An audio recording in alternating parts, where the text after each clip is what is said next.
All right, everybody, welcome back for another deep dive. This time we're going all the way back to the beginning, Ooh, early American history. We're yeah. talking presidential politics from the start. Nice. I've got this awesome listener-submitted study guide, which we are going to extract all the juice from, Haha, love all it. the most interesting and important facts and figures from early American history. So, Oh. You can really get a good grasp on what it was like. I mean, did you know that the Louisiana Purchase doubled the size of the U.S.? oh yeah, It's insane. And that in the first few elections, the runner-up actually became the vice president. wow. Crazy stuff. Yeah, that's a recipe for disaster. Haha. Right. So much to cover today. Let's dive right in, shall we? Let's do it. Okay, so first up, gotta start with the big guy. George Washington. The OG. The OG president. 2 terms, sets a ton of precedents, and then drops that legendary farewell address, Right. basically saying, hey, let's stay out of everyone else's business. Pretty smart move for a young nation, just finding its feet. Absolute. I mean, his emphasis on neutrality really set the tone for U.S. foreign policy for, heck, decades. It was all about not getting dragged into conflicts they weren't ready for. Yeah, and that's a theme. Yeah. That pops up again and again in our study guide here. Speaking of recurring themes, let's talk. Political parties. Oh, boy. We got the Federalists, led by Alexander Hamilton, and the Democratic Republicans, championed by Thomas Jefferson. And these guys did not see eye to eye. No, they did not. They butted heads on, almost every issue. What was the fundamental... Well, it really boils down to their vision for the government. Hamilton, he was all about a strong, centralized federal government, real power in the hands of the feds. Okay. While Jefferson, he was more for states' rights, less interference from the federal government. Basically, big government versus small government. Exactly. You can really see that. And the whole debate over Hamilton's National Bank. Oh, yeah, that was a big one. Jefferson pushing back hard. He saw it as a threat to individual liberty, and he wanted an economy that was more based in agriculture. Interesting. So how did they ever get anything done? I mean, with such different views. Well, compromise was key. They had to find ways to meet in the middle. Give me an example. Okay, so take the decision on where to build the new capital. Oh, yeah. The Federalists, that got their national bank. But in return, the capital was moved to Washington, D.C., which was closer to Jefferson's southern base. Ah, so it's kind of like a you scratch my back, I'll scratch yours kind of deal. Exactly. Better. It shows they were willing to work together, even when they disagreed. Which is good. But then you've got Thomas Jefferson, the supposed champion of small government. And he does some things that seem a little, I don't know, out of character. Uh-huh.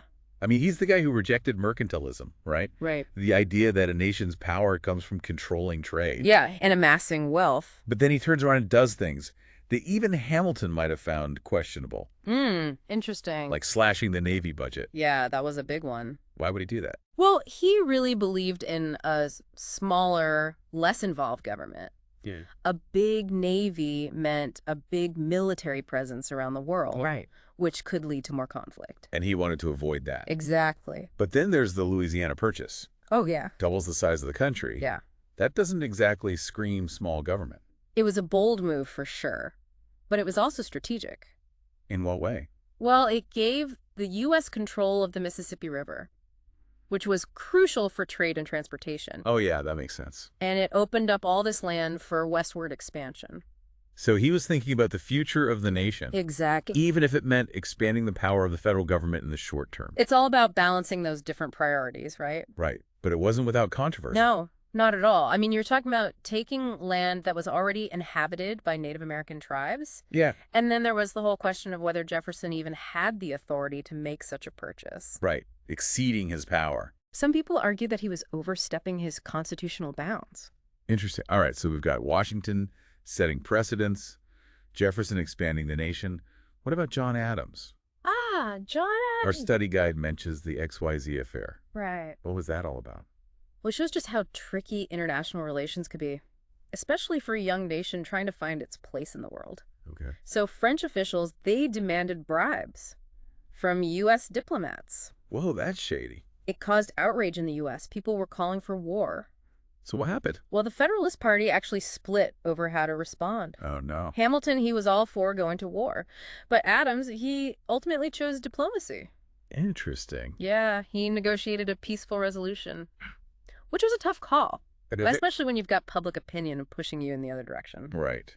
Speaking of public opinion, Our study guide also mentions that Jefferson repealed the Alien and Sedition Acts. Oh, yeah. Those were controversial. Why is that? Well, they basically allowed the government to silence anyone who spoke out against them, Wait, really? which goes directly against the First Amendment. Right, freedom of speech. Exactly. So it wasn't just a simple free speech violation. No, it was about power. The Federalists, they were trying to suppress opposition, especially from the Democratic Republicans. Okay, so there were some deeper political motivations. Absolutely. It's like this constant tension between security and liberty. Yeah, it's a theme that pops up throughout history. Yeah. Government's always struggling Yeah. to balance the need for security with the protection of individual rights. Makes you think. Ugh.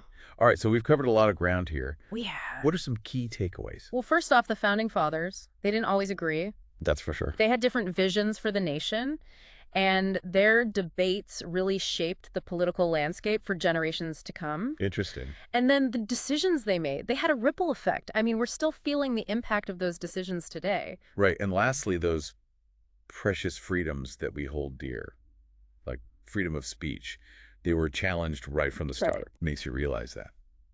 Nothing is guaranteed. You know what else is interesting about all this? What's that? That whole debate between Hamilton and Jefferson. Big government versus small government. States' rights versus federal power. It's like a preview of the political divides that we still see today. Yeah, it's amazing how those same arguments keep coming up again and again. It really makes you think about how the challenges they faced back then connect to the challenges we face now. How can we learn from their successes and failures to build a better future? That's the million-dollar question, isn't it? It is. That's what these deep dives are all about. Getting you thinking, sparking your curiosity, and giving you some historical context so you can better understand the world around you. Love it. Thanks for joining us on this historical adventure. And keep those study guides coming. We love diving deep into your sources. We'll see you next time.